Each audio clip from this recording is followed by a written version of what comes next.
ബഹളം കേട്ട് ഞാൻ അടുക്കള വശത്തേക്ക് ചെന്നപ്പോൾ എൻ്റെ ഉമ്മായുടെ അധ്യക്ഷതയിൽ സർവമാന പെണ്ണുങ്ങളും അമ്പരന്ന് നിൽക്കുകയാണ്.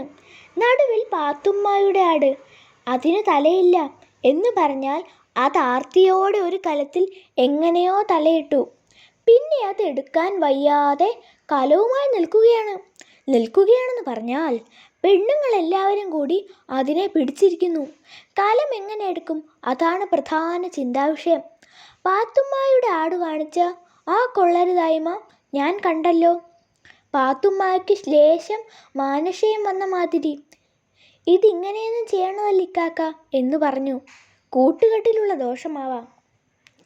ഞാൻ ചെറിയൊരു കല്ലുകൊണ്ട് കലം പൊട്ടിച്ച് ആടിനെ മോചിപ്പിച്ചു. ഇത് ഞങ്ങൾക്കറിയാവാർന്ന്. അമ്പടാ, ഉമ്മ പറഞ്ഞു. ഒരു പുസ്തി, നല്ലൊരു കല നീ പൊട്ടിച്ചത്. ഞാൻ അപമാനിതയായി വരാന്തയിൽ വന്നിരുന്നു. അപ്പോൾ അബ്ദുൽ ഖാദറിൻ്റെ മൂത്ത മകൾ പാത്തുക്കുട്ടി ഓടി വന്ന് പുത്തപ്പ എന്നെന്നെ വിളിച്ചു. അവളുടെ വായുടെ മേൽക്കൂരയിൽ കുറേ പല്ലുകളില്ല. അവൾ പറഞ്ഞു, അബി എന്നെ തല്ലി. അബി ഓടി വന്നു. അവൻ പറഞ്ഞു, താത്ത ബീനേൻ തല്ലി. മേലിൽ വഴക്കിടരുന്നുള്ള ഒരു താക്കീതോടെ അയച്ചു. അപ്പോഴുണ്ട് സയ്യിദ് മുഹമ്മദ് ഒരു കേസുമായി വരുന്നു. മാമ, അവൻ വിളിച്ചു. ലൈല എന്നെ ഉള്ളാടത്തി പാറു വിളിച്ച്. ഭയങ്കരം. ഒരാണിനെ കയറി ഒരു പെണ്ണ് വീണ്ടും ഉള്ളാടത്തി പാറു എന്ന് വിളിക്കുക. ലൈല, ഞാൻ വിളിച്ചു. ലൈല വന്നു. കണ്ണു നിറച്ചുകൊണ്ടാണ്. വന്ന ഉടനെ പറഞ്ഞു, വലിയ മുത്താപ്പാനെ കൊണ്ട് പോകയില്ല. വേണ്ട, വടി കൊണ്ടുവാടാ. സയ്യിദ് മുഹമ്മദ് ഇരുമ്പൻ പുളിയുടെ തണ്ടുകൾ കൊണ്ടുവന്നു. അത് കാണിച്ച് ലൈലയെ പേടിപ്പിച്ചു. മേലിൽ ആരെയും മുള്ളാടത്തി പാറുവെന്ന് വിളിക്കരുതെന്നുള്ള താക്കീതോടെ അയച്ചു. കുറേ കോഴികൾ ഭയങ്കരമായി കരഞ്ഞുകൊണ്ട് ഓടിപ്പറന്ന് ചാരുകസേരയിൽ കിടന്ന എൻ്റെ ദേഹത്ത് വന്നു വീണു. പിറകെ ഓടിക്കൊണ്ട് തന്നെ പാത്തുമ്മായുടെ ആട്. വേറെ വിശേഷമൊന്നുമില്ല.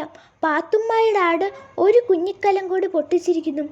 2 ആനുമ്മമാരുടെയും ഒരു ഐശോമ്മയുടെയും ഒച്ച, ഉമ്മായുടെ ശകാരം, കുട്ടികളുടെ ചിരി, പാത്തുമ്മായുടെ സങ്കടം പറച്ചിൽ. ഞാനൊന്നും അറിഞ്ഞില്ലേ എന്ന മട്ടിൽ പ്ലാവിൻ്റെ ചൂട്ടിൽ നിൽക്കുന്നു പാത്തുമ്മായുടെ ആട്. 4 മണിയായപ്പോൾ ഞാൻ ഒന്ന് നടക്കാനിറങ്ങി. അങ്ങനെ ചന്തയിൽ ചെന്നപ്പോൾ ഒരു അത്ഭുത സംഭവം കണ്ടു. ഒരു ചെറിയ കുട്ട നിറയെ ചാമ്പങ്ങയുമായി അബിയും പാത്തുക്കുട്ടിയും പുരുഷാരത്തിനിടയിൽ ഇരിക്കുന്നു. അനേകായിരം ആനകളുടെ ഇടയിൽ 2 കുഞ്ഞുങ്ങളെപ്പോലെ. 2 പേരും വിൽക്കുകയാണ്. വിൽപ്പനക്കാരൻ അബി തന്നെ. ഇമ്പിയുടെ 1 കെച്ച് കാലണ, ഇമ്പിയുടെ 2 കെച്ചും ഒന്നിനും കൂടെ 2 കാലണ, അതായത് 5 എണ്ണത്തിന് കാലണ. അരയണയ്ക്ക് 11. അബിയുടെ കയ്യിൽ 5 വിരലാണല്ലോ ഉള്ളത്. ഈ കച്ചവട രീതി ഞാൻ നോക്കിയെന്നു. അവർ 6 അണയ്ക്ക് വിറ്റു. 6 അണയെ ഞാൻ കയ്യിൽ വാങ്ങി. അന്നു രാത്രി ഉമ്മായുടെ കയ്യിൽ ഞാൻ 8 അണ കൊടുത്തു. ഉമ്മായ്ക്ക് സന്തോഷമായി. ഊണ് കഴിഞ്ഞ് കിടക്കുന്നതിന് മുമ്പ് ഞാൻ പിള്ളേരെ വളർത്തേണ്ട രീതിയെപ്പറ്റി അവിടെയുള്ള പിതാക്കന്മാരോട് സംസാരിച്ചു. തള്ളമാർക്ക് ശരിക്ക് ചോറ് കൊടുക്കേണ്ട കാര്യത്തെപ്പറ്റി സംസാരിച്ചു. കുഞ്ഞുങ്ങളെ ശുചിയോടെ വളർത്തേണ്ട രീതിയെപ്പറ്റി സംസാരിച്ചു. വീടും പരിസരവും വൃത്തിയാക്കി വെക്കേണ്ട ആവശ്യകതയെപ്പറ്റി സംസാരിച്ചു. എല്ലാത്തിനും ഉത്തരമായി ഹനീഫ പറഞ്ഞു, ഞാൻ പട്ടാളത്തിൽ പൊക്കോളാം. അബു പറഞ്ഞു, വല്ലിക്കാക്ക ഒന്ന് നോക്കിയാൽ മതി. കുറച്ച് കാശ് ചെലവാക്കണം. നമുക്കീ പുരയുടെ മേൽക്കൂട് മാറ്റി പണിച്ച് ഓടിടിക്കണം. വല്ലിക്കാക്ക വന്നതുകൊണ്ട് മുറ്റം ശരിയായി. കാശ് മുടക്കി നന്നാക്കിച്ചത് ഞാനാണ്. കല്ലിറക്കി കെട്ടിച്ചു. അതെല്ലാം കളയും. അബ്ദുൽ ഖാദർ പറഞ്ഞു, എല്ലാം ഇവിടെ കുശാലാകും. പാത്തുമ്മയുടെ ആടന്ന് വെറ്റോട്ടെ. ദിവസങ്ങൾ കുറെ കഴിഞ്ഞു. ഡും, പാത്തുമ്മയുടെ ആട് പെറ്റു. ഉച്ചയ്ക്കാണെന്ന് തോന്നുന്നു. ശുഭമുഹൂർത്തം. കുറേശ്ശെ ചാറ്റൽ മഴയുണ്ട്. വൃത്താന്തം കേട്ട ഉടനെ എനിക്ക് പരിഭ്രമമായി. പല അപകടങ്ങളും വരാമല്ലോ.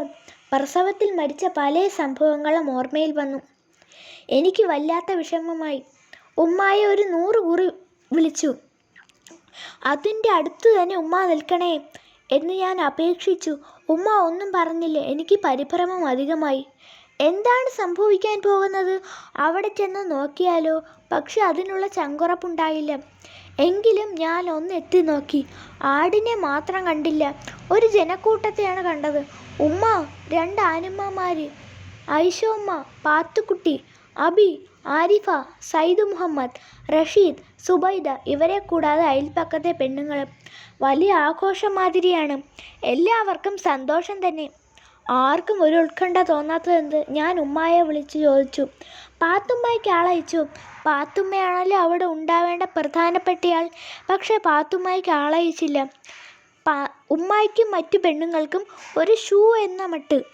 അപ്പോഴാണ് തോന്നിയത്, അവർക്കാർക്കും ഇതൊന്നും വലിയ കാര്യമല്ല. അവരൊക്കെ ആളാം വീതം പെറ്റവരാണ്. ഉമ്മയാണെങ്കിൽ കുറേ പെറ്റു. ഉമ്മായുടെ മക്കളായ പാത്തുമ്മായും ആനുമ്മായും പെറ്റവരാണ്. ഉമ്മായുടെ മക്കളുടെ ഭാര്യമാരായ ആനുമ്മായും ഐഷുമ്മായും പെറ്റവർ തന്നെ. ഈ പ്രസവമൊക്കെ കേട്ടാൽ അവർക്കൊരു വാർത്തയേ അല്ല. എവിടെയെങ്കിലും പെറ്റെന്ന് കേട്ടാൽ കൊച്ചാണോ പെണ്ണോ എന്നൊഴുക്കൻ ചോദ്യമേ അവരിൽ നിന്ന് പുറപ്പെടൂ.